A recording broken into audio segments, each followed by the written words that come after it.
তো চলো বিয়ে বাড়িতে আজ কী মেনু হয়েছে সেটাই আপনাদের সঙ্গে শেয়ার করি। তো এখানে খুব সুন্দর করে সাজিয়েছে, এরকম প্যান্ডেল এখন ট্রেন্ডিংয়ে চলছে।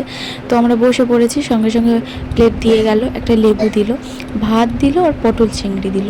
পটল চিংড়িটা খুব সুন্দর খেতে হয়েছিল। পটল চিংড়ি দিয়ে ভাত খাচ্ছি, সঙ্গে সঙ্গে ডাল আর আলু ভাজা দিয়ে গেল। তো তারপরে দিয়ে গেল কাতলা মাছ। মাছ অলরেডি আমার খুব ফেভারিট, তাই মাছ নিয়ে কোনো কথা হবে না।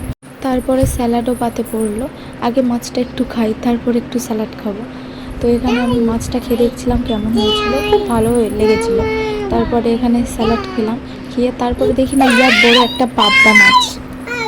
পাবদা মাছ যদিও আগে আমি খেতাম না, বাট এখন বিয়ের পরে সব চলে। তারপরে এদিকে চিকেন পড়লো, মটনও ছিল কিন্তু আমি মটন খাই না, তাই আমার চিকেনটাই বেটার। তোমরা কে কে মটন খাও কিন্তু অবশ্যই কমেন্টে জানাবে।